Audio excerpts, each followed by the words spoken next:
everybody. Porch light here.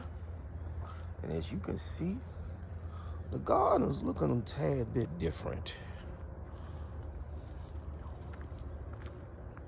We weeded and seeded. We didn't do no conceding. That's the apple tree, y'all. That's crazy, right? Moved a lot of bushes. Stuff is coming alive, y'all. Now, I've been refraining on doing a video simply because this yard was looking crazy. We had to get some stuff together, y'all. But the great part about it is I got some starts in, and a lot of this stuff is coming up on its own. This lazy asparagus, I probably shouldn't have pulled some of those asparagus. They were good, but obviously they're not growing like they're supposed to. So I may put some more asparagus roots down. But the main thing that I want to show y'all is 3 particular raised beds. Now, if y'all remember anything about last year between the sunchokes and the, what are those things called? Oh, those pumpkins.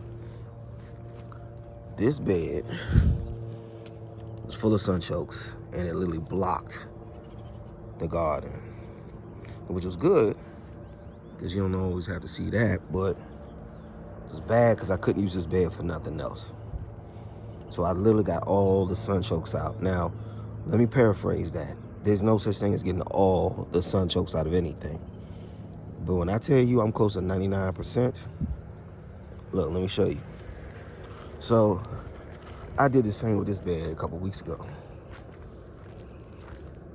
But when I tell you that I've had to literally pull sunchokes out of here since, like every other day, there's no lie.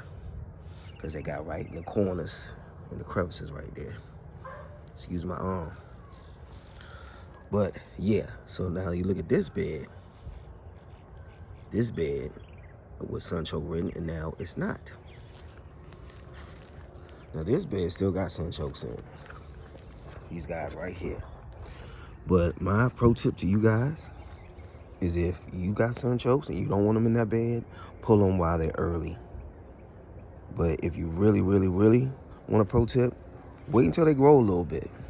Wait until they get about this big, this thick, and then you'll be easier to pull them out because it actually have enough connected to the root so that the root will come up. But you always got to dig it out. You can't just pull it out because that sunchoke gonna stay in there and it's gonna get bigger. But yeah, that's where we at, y'all. And just to let y'all know that I'm not just a stock king, all this stuff was from last year. Or maybe even the year before.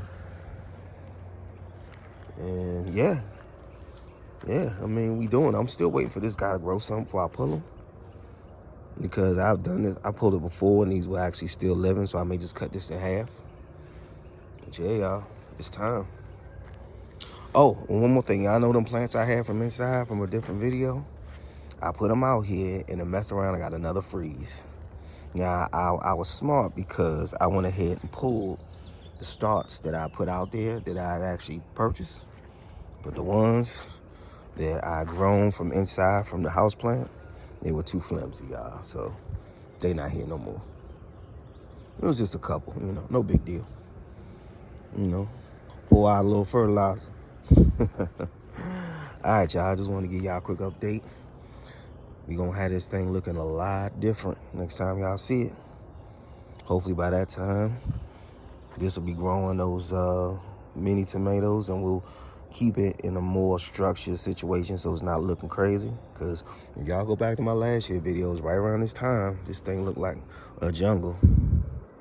Oh, look at that, y'all. We may have some apples. Ain't no May in it. No pun intended. All right, y'all, I'm out.